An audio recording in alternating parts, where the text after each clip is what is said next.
Morning बच्चों, स्वागत है आपका कार्यपत्रक 4 में शिक्षा निदेशालय की तरफ से। तो हम इसमें पढ़ रहे हैं, हमारा जो पाठ है सूक्ष्म जीव। सूक्ष्म जीव के बारे में पढ़ते हुए अब आगे की जो बात आती है उसमें हम एंटीबायोटिक के बारे में पढ़ेंगे आज। तो देखते हैं कि आज के नोट्स में क्या दिया गया है। देखिए, ये पिंकी का भाई है, उसको बहुत तेज़ बुखार था, साथ में उसे पेट दर्द, उल्टी भी हो रही थी। तो अब क्या होगा, माँ उसको डॉक्टर के पास लेकर गई। डॉक्टर ने कहा कि माई को एंटीबायोटिक की गोली या इंजेक्शन देना पड़ेगा। तो ये एंटीबायोटिक होता क्या है भाई? एंटीबायोटिक क्या होता है? एंटीबायोटिक सूक्ष्म जीवों से बनाई जाने वाली दवाई है। अब सूक्ष्म जीव भी कौन से? सिर्फ जीवाणु और कवक। आपने जो 4 या 5 सूक्ष्म जीव के बारे में पढ़ा है उनमें से जीवाणु और कवक से बनने वाली एक दवाई होती है। तो ये दवाई करती क्या है? यह दवाई बीमारी पैदा करने वाले जीवाणुओं को नष्ट कर देती है। जो भी हमारे शरीर में बीमारी पैदा करते हैं उन जीवाणुओं को नष्ट कर देगी।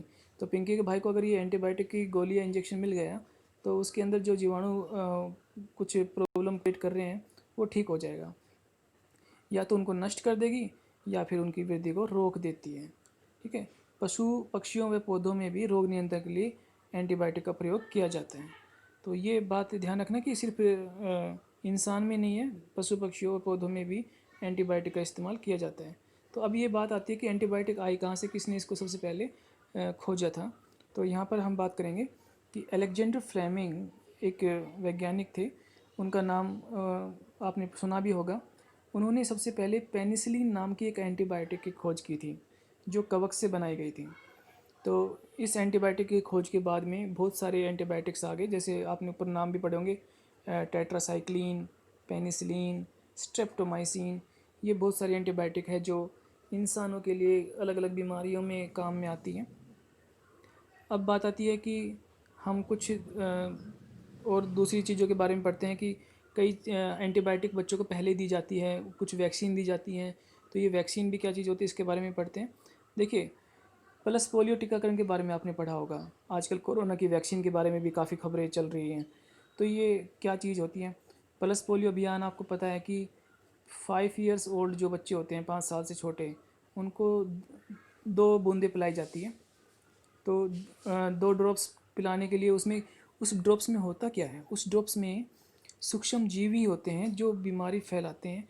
लेकिन उन सूक्ष्म जीवों को या तो मृत अवस्था में या फिर बहुत ही कमज़ोर अवस्था में किसी भी व्यक्ति या किसी बच्चे के शरीर के अंदर प्रवेश कराया जाता है। उसमें वो टीके के रूप में भी दे सकते हैं, गोली के रूप में भी दे सकते हैं, या फिर पोलियो की तरह 2 ड्रॉप्स भी पिलाई जा सकती हैं, किसी भी तरीके से दे सकते हैं।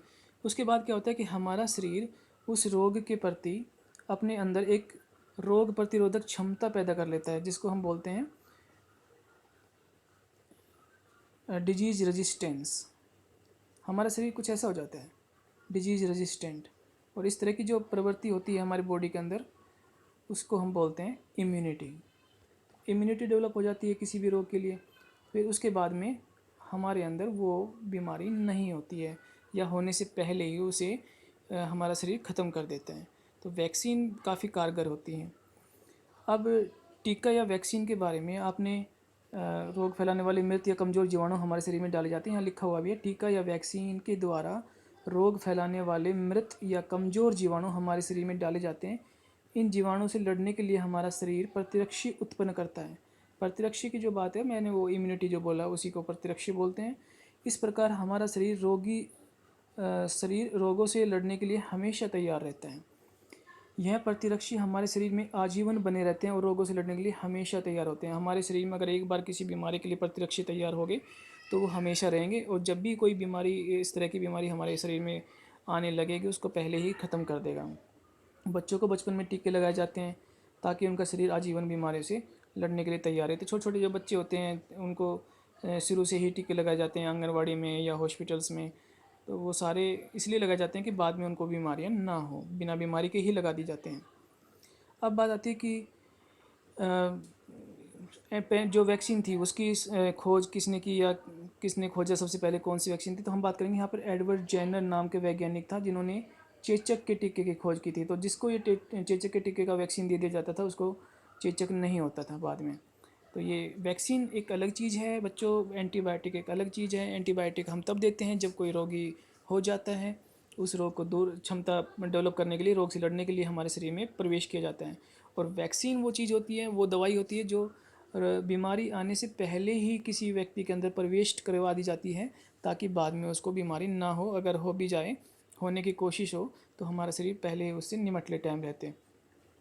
तो चलिए आज की इस वर्कशीट के बाद में हम देखते हैं कि हमारे पास में कौन कौन से क्वेश्चन है।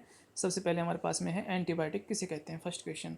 तो इसका आंसर आपको कहाँ मिलेगा, इसका आंसर आपको यहाँ से लिखना है। एंटीबायोटिक, एंटीबायोटिक सूक्ष्म जीवों से बनाई जाने वाली दवाई है।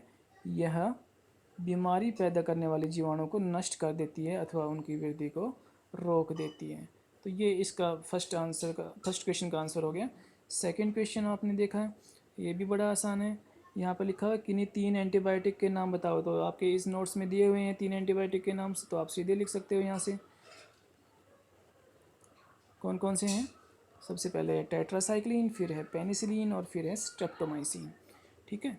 अब इसके बाद में जो तीसरा है क्वेश्चन, उसमें है आपके पास में एंटीबायोटिक की खोज सबसे पहले किसने की। तो खोज जो करता है वो सबसे पहले ही करता है, इसमें इतनी कोई बड़ी बात नहीं है। तो आपने यहाँ से नाम लेना है, अलेक्जेंडर फ्लेमिंग ने सबसे पहले पेनिसिलिन नाम की एंटीबायोटिक की खोज की।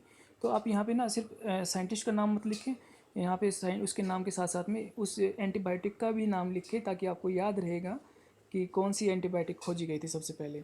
ठीक है। अब क्वेश्चन नंबर 4 है हमारे पास में, वैक्सीन किसे कहते हैं। अपने मम्मी पापा से पूछो कि उन्होंने बचपन में आपको कौन कौन से टीके लगवाए थे। तो बच्चों ये जो सेकंड पार्ट है क्वेश्चन का, मम्मी पापा से पूछो, तो मम्मी पापा से पूछ कर आपको 3 या 4 टीकों के नाम लिख देने हैं। एक दो मैं भी बताऊंगा यहाँ पर। तो सबसे उससे पहले मैं बात करता हूँ कि वैक्सीन किसे कहते हैं। तो देखिए हम इसका आंसर कहाँ से लिखेंगे। वैक्सीन का आंसर हमें यहाँ से मिलेगा, टीका या वैक्सीन रोग फैलाने वाले कमज़ोर जीवाणु या मृत या कमज़ोर जीवाणु हमारे शरीर में डाले जाते हैं। इन जीवाणुओं से लड़ने के लिए हमारा शरीर प्रतिरक्षी उत्पन्न करता है। तो एक ऐसी दवा जिसके द्वारा कमज़ोर या मृत जीवाणु हमारे शरीर में डाले जाते हैं, जिससे कि हमारा शरीर प्रतिरक्षी उत्पन्न करता है, उसे हम वैक्सीन कहते हैं या टीका कहते हैं। तो अब दूसरा जो पार्ट था इसका, जो आपको मम्मी पापा से पूछ के करना है, लेकिन मैं एक दो के नाम बताऊंगा आपको, जैसे कि डिप्थीरिया, डिप्थीरिया का नाम लिख सकते हो आप, या जिसको डीपीटी भी बोलते हैं। इसके बाद में आप हेपेटाइटिस लिख सकते हो। इनके कुछ टीके हमें लगते हैं। हाँ, पोलियो मत लिखना, क्योंकि पोलियो की टीका नहीं लगता, पोलियो की ड्रॉप्स पिलाई जाती हैं। ठीक है। तो ये आपका आज की वर्कशीट हो गई है बच्चों, वो बड़ी अच्छी थी, आसान सी थी, आपको समय में आ गई होगी। तो जल्दी से इसको करके और अपने क्लास ग्रुप में शेयर करो और अपना काम पूरा करो। धन्यवाद।